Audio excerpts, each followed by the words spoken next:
하나님 말씀 열왕기상 20장 35절에서 43절입니다. 함께 고백드리겠습니다. 선지자의 무리 중 한 사람이 여호와의 말씀을 그의 친구에게 이르되 너는 나를 치라 하였더니 그 사람이 치기를 싫어하는지라. 그가 그 사람에게 이르되 내가 여호와의 말씀을 듣지 아니하였으니 내가 나를 떠나갈 때에 사자가 너를 죽이리라. 그 사람이 그의 곁을 떠나가다가 사자가 그를 만나 죽였더라. 그가 또 다른 사람을 만나 이르되 너는 나를 치라 하매 그 사람이 그를 치되 상하도록 친지라. 선지자가 가서 수건으로 자기의 눈을 가리어 변장하고 길가에서 왕을 기다리다가 왕이 지나갈 때 그의 소리 질러 왕을 불러 이르되 종이 전장의 가운데 나갔더니 한 사람이 돌이켜 어떤 사람을 끌고 내게로 와서 말하기를 이 사람을 지키라. 만일 그를 잃으면 버리면 내 생명으로 그의 생명을 대신하거니와 그렇지 아니하면 내가 은 1달란트를 내어야 하리라 하였거늘 종이 이리저리 이를 볼 동안에 그가 없어졌나이다.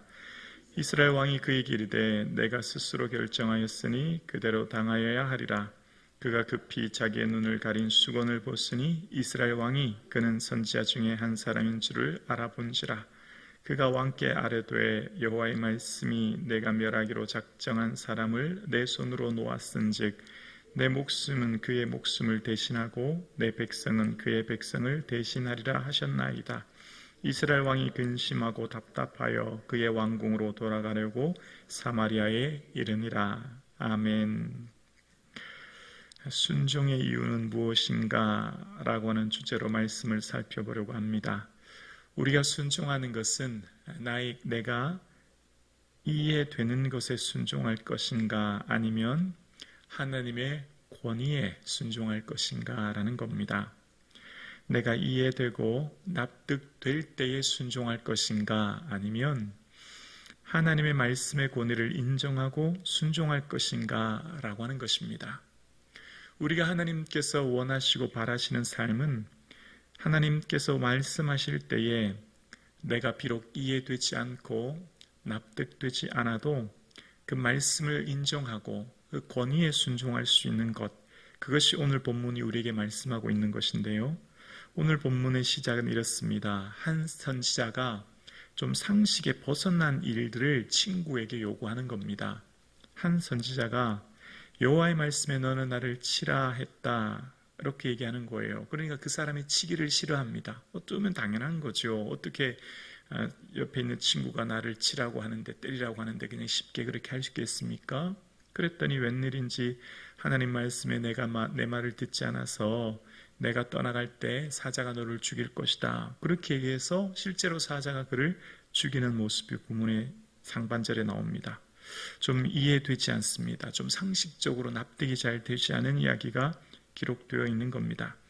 근데 오늘 본문의 이 35절과 36절의 이 이야기 속에 처음 등장하는 것이 여호와의 말씀인 거예요. 여호와의 말씀. 그러니까 나의 상식과 판단과 하나님의 말씀이 좀 다를 수 있지만 하나님의 말씀이 먼저 그렇게 말씀하셨음을 우리 오늘 본문이 주목해야 되는 것이죠. 그래서 오늘 본문에 하나님의 말씀에 라고 하는 겁니다.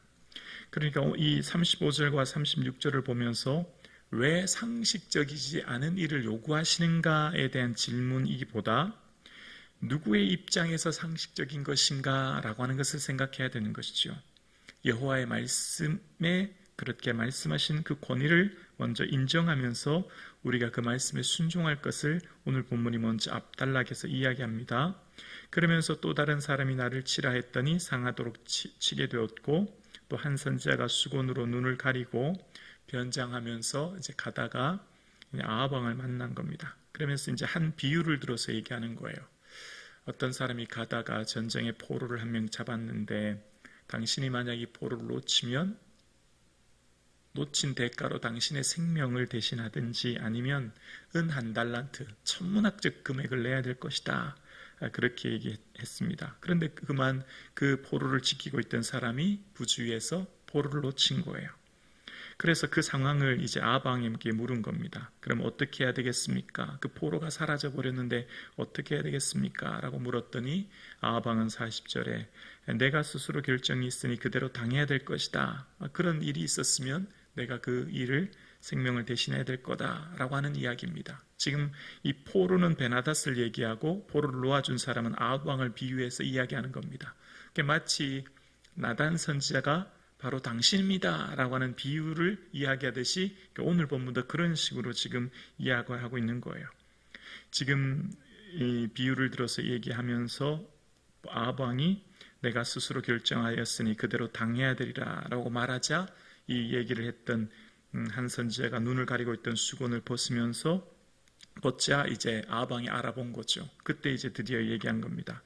42절에 보면 하나님 말씀이 멸하기로 작정한 사람을 내 손으로 놓아줬으니 내 목숨은 그의 목숨을 대신하고 내 백성은 그의 백성을 대신해야 될 것입니다 라고 이야기합니다. 그러니까 지금 아합 왕에 대해서 하나님께서 진멸하려고 했던 베나닷을 당신이 놓아줬으니 당신이 임의대로 판단하고 그렇게 한 것에 대해서 당신이 그 생명을 대신해야 될 것입니다. 그런 이 징계를 받는 거예요. 자, 그랬더니 그 모습의 결과가 43절에 나오는데 43절 한번 볼까요? 43절에 보면 이스라엘 왕이 근심하고 답답하여 그의 왕궁으로 돌아가려고 사마리아에 이르니라 라고 이야기합니다. 여기 답답하다라고 하는 베자 F라고 하는 히브리어 원어는 불쾌하다 이런 뜻이에요. 불쾌하다. 그러니까 이 말을 직역하면 좀 이런 의미가 있는 거예요. 근심하고 답답하여 라고 하는 말은 언짢고 불쾌하게 여겼다 이런 말입니다.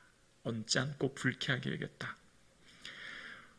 하나님의 말씀을 들었을 때에 그 말씀의 권위를 순종하면 어떤 일이 일어날까요? 말씀 앞에 내 자신의 양심이 찔림을 받아 하나님 앞에 회개하고 돌이키게 되죠.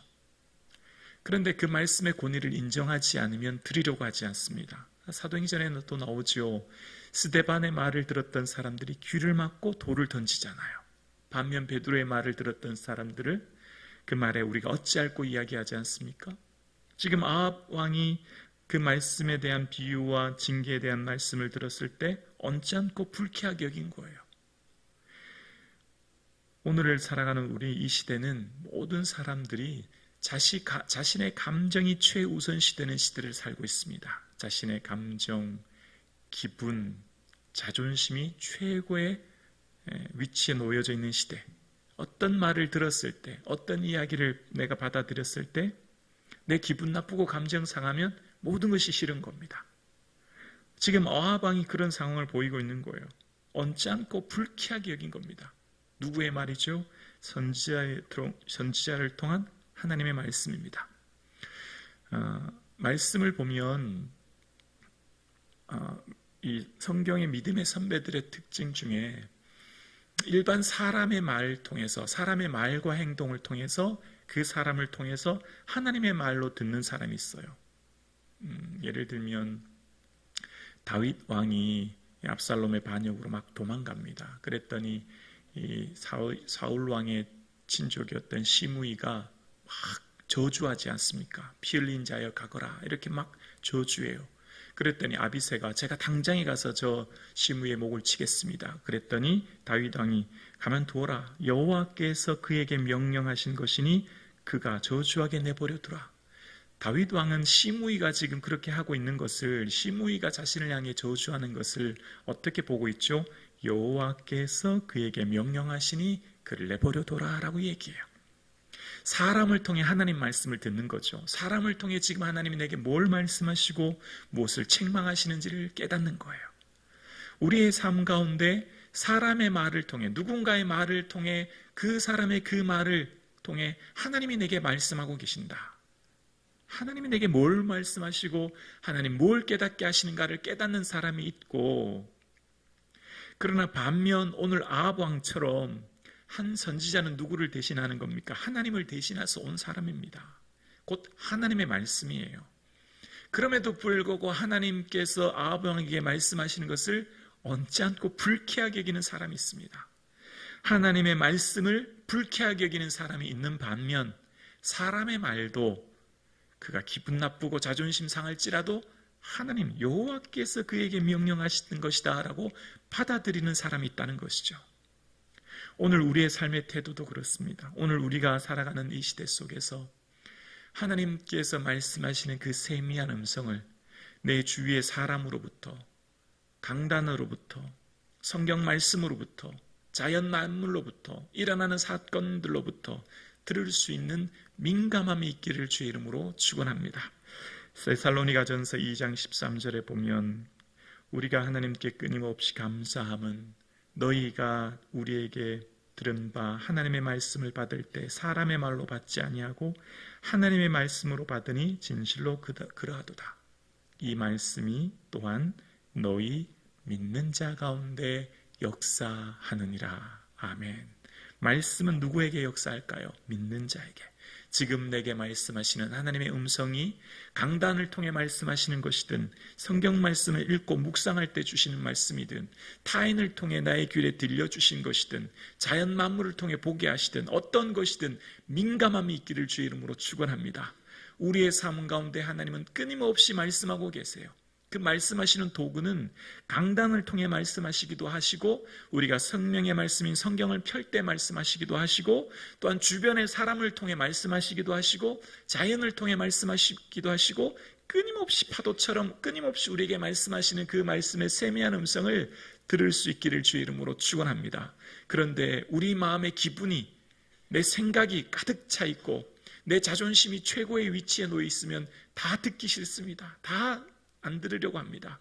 어떤 말을 들었을 때 그 말이 하나님께서 그 사람을 통해 하나님께서 그 강단을 통해 하나님께서 그 성경책을 통해 지금 말씀하시는데 내 기분이 최우선순위에 있고 내 기분이 상하면 불쾌하게 여기면 모든 것을 듣지 않으려고 하는 이 시대를 우리는 살고 있습니다. 하나님께서 오늘 본문을 통해 뭘 말씀하실까요? 내가 이해되고 납득되고 내가 깨달아질 때만 순종하는 것이 아니라 하나님께서 내게 뭘 말씀하시든지 말씀의 권위를 최우선순위에 두고 살아갈 수 있기를 주의 이름으로 축원합니다. 내 감정이나 기분이 아니라 내가 이해되고 납득되어야 되는 것이 아니라 말씀이 최고의 우선순위인 거지요. 마치 하나님께 전쟁을 치렀을 때에 아멜렉과의 전쟁 속에 좋은 것을 남겼더니 하나님께서 사무엘을 통해서 왜 남겼나 책망했더니 사울왕이 뭐라고 말합니까? 하나님께 예배 드리려고요. 하나님께 제사 드리려고 했더니 하나님께서 순종이 제사보다 낫다는 말씀하시잖아요. 최고의 우선순위, 하나님 제일 기뻐하는 게 제사거든요. 예배거든요. 그것보다 더 우선순위 되는 조건이 있다는 거죠. 바로 순종이라는 겁니다. 우리의 삶에 하나님께서 원하시는 것은 그럼에도 불구하고 먼저 순종을 요구하시는 겁니다. 순종이 제사보다, 순종이 성공보다 우선시 된다는 거죠. 하나님께서 말씀하십니다. 하나님께서는 하나님의 말씀을 하실 때 그 의도를 보아야 되는 겁니다. 늘 하나님께서는요, 이 성경을 읽을 때, 성경을 볼 때 표피적인 사건만 보면 절대 안 됩니다. 그러니까 드러난 사건으로 모든 걸 판단하면 안 돼요. 이 사건 속에 숨겨져 있는 의도, 그 사건을 왜 일으키게 하시는지라고 하는 그 문맥에 대한 진위를 보아야 되는 것이죠. 하나님께서 아합왕을 통해서 이 앞전의 선지자를 통해서 말씀하신 의도가 뭘까요? 왜 이렇게 말씀하시고 징계하시고 책망할까요? 아합왕을 기분 나쁘게 하고 기분 상하게 하고 아합왕을 시험 들게 하려고 하는 게 아니잖아요. 돌이키고 회개하라는 거죠. 회개 속에 생명이 있고 회개 속에 기회가 있는 것이죠. 하나님께서 말씀하실 때는 언제나 의도를 보아야 되는 것입니다.